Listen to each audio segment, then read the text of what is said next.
Hello and welcome to Newsbreak. I'm your host, Nick Steffens.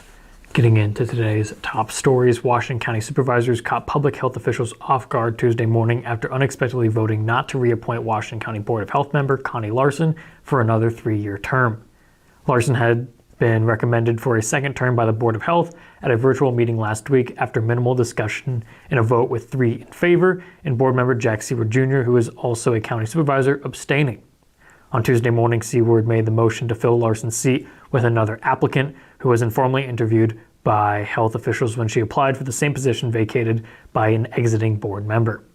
In a follow-up interview, Seward said Larson was, quote, a reliable vote on the side of former Washington County Public Health Director Danielle Petit-Majewski, who often clashed with the county's conservative supervisors on COVID-19. He said the decision not to reappoint was a political attempt to install more critically thinking Board of Health members, not a retaliation for Larson's disagreement with county decision makers. The decision caught public health officials off guard. Washington County Public Health Fiscal Administrator Peggy Wood said it was news to everybody at the agency, and after the meeting could be heard asking Seward why the plan wasn't mentioned to Board of Health members in advance. While Seward replied to Wood privately, he later said floating the idea at last week's Board of Health meeting would have been unproductive. Board of Health Chair Kathy Buffington said the surprise was not a welcome one. Larson, the now outgoing Board of Health member, said her tendency to side with experts' recommendations was not partisan. COVID was really hard on everything, and then when you sit on a board of public health, you have to go by guidelines because it was such an uncharted territory, she said. I don't feel that I voted any way other than what I could have. The vote to replace Larson was a 4-1 decision, with Supervisor Bob Yoder, the lone voice favoring her reappointment. In Larson's place, the county has appointed Jenny Morgan to the position, which begins in January and runs for 3 years. Like Larson, Morgan is a real estate agent, continuing the body's tradition of keeping a member of the profession at the table for input on environmental health matters.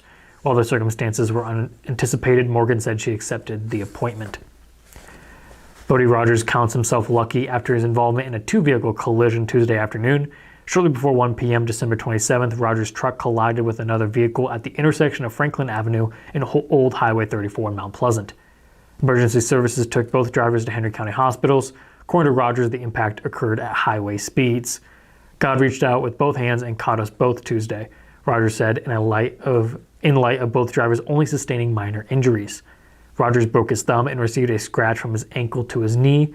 The mildness of Rogers' injuries are impressive considering Roger is currently recovering from a spinal surgery he had just 3 weeks prior.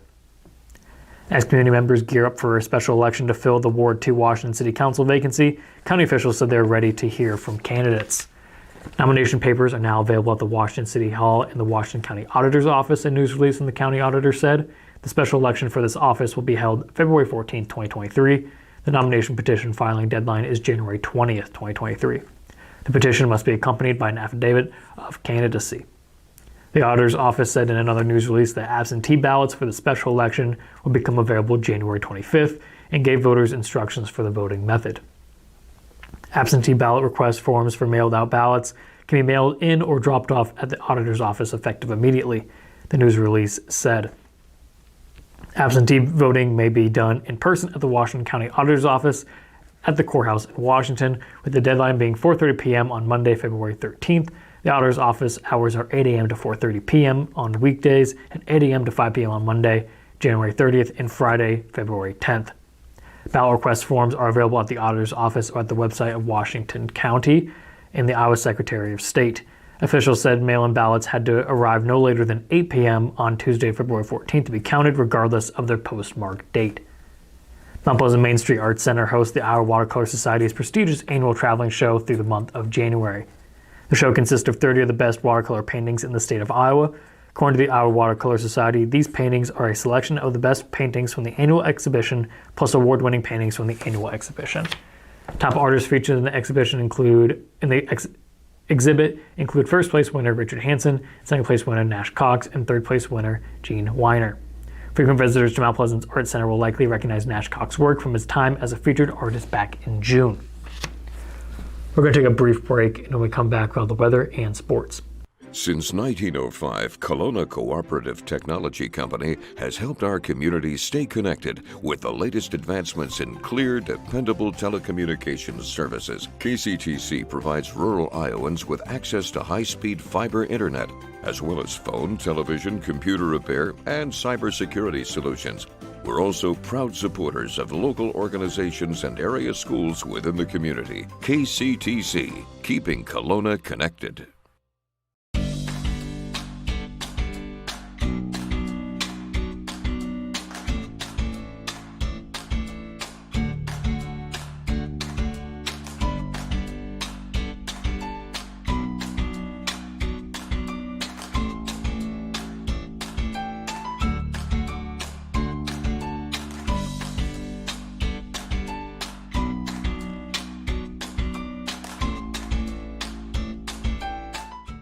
At the Capper Auto Group, we put our customers' needs first and understand that everyone is as different as the vehicle they select. We offer new Ford, Chevrolet, Buick, GMC, Jeep, Chrysler, Dodge, and Ram vehicles in a friendly environment that puts you in the driver's seat. When it comes to service, we maintain factory-trained technicians and competitive pricing. The Capper Auto Group still believes that service after the sale provides the best customer experience. Come see the Capper experience for yourself. Hospice isn't a place, it's a type of care that focuses on living. Servicing a 7-county area, the Hospice of Washington County staff of nurses, social work, hospice aides, spiritual and grief support, volunteers, music and massage therapists are able to provide free end-of-life care where the patient lives. We write wills, give consent for organ donation, but rarely is there a plan for what we would want the final phase of our lives. At Hospice of Washington County, we encourage our patients to be in charge of their healthcare decisions while maintaining quality of life. Hello and welcome back to Newsbreak. I'm your host, Nick Steffens. We have the weather and sports coming up, but first obituaries. Ira J. Cook of Batavia passed away on December 23rd at the age of 87. Private services will be held. Reese Funeral Home is in charge of the arrangements. Vivian Chris Riley passed away on December 25th at the age of 66. Visitation will be from 5 to 6 p.m. January 2nd at Benner Funeral Home. Corey Willard Hervey of Fairfield passed away on December 25th at the age of 47. Funeral services will be at 2 p.m. December 30th at Benner Funeral Home. Ann Sheets of Washington passed away on December 26th at the age of 85. Celebration of life will be held at a later date. Powell Funeral Home is in charge of the arrangements. Donna Bell Colton of Mount Pleasant passed away on December 23rd at the age of 93. Funeral services will be held at 10:30 a.m. December 31st at Elliott Chapel. That was obituaries. It is now time for the weather. The weather is brought to you by Jacqueline Ariola, LLC. Come visit Jackie in her new location downtown. She is ready to serve Washington and the surrounding community. Today has been partly cloudy with a high of 44, which will hopefully melt some of the snow. Tomorrow it will be almost 60 degrees with a high of 58, along with cloudy skies. On Friday, the clouds will stick around, but temperatures will drop to 43. On Saturday, the high will be 43 again, and there'll be a 35% chance of rain, down from yesterday's forecast. On Sunday, the high will be 43 yet again, and there'll be mostly cloudy skies. We're going to take another brief break, and when we come back, we'll have sports. Federation Bank is a locally owned bank providing award-winning customer service. We believe that we are more than just a federation of banks, but a federation of communities, serving Brighton, Richland, Wellman, and Washington, Iowa. Federation Bank's highly skilled staff is here to make sure you are able to accomplish your personal and professional goals, whatever they may be. Federation Bank, your family bank.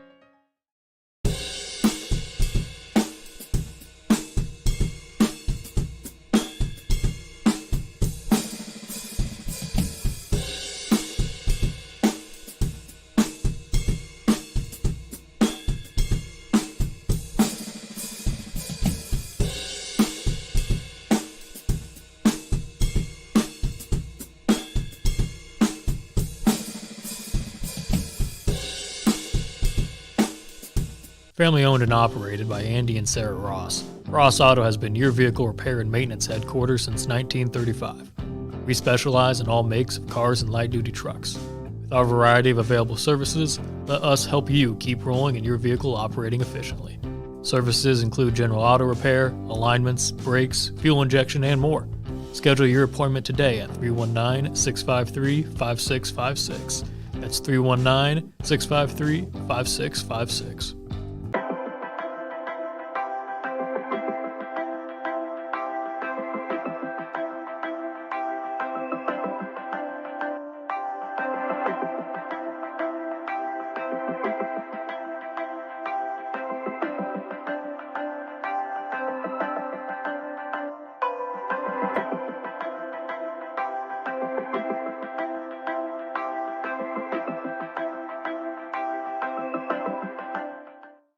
Hello and welcome back to Newsbreak. I'm your host, Nick Steffens.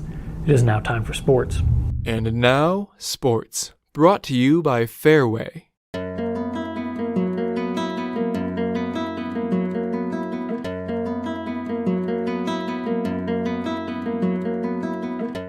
Much like the race on the boys' side, the 2022-23 Southeast Conference girls basketball race is neck and neck as parity won the first month of the league.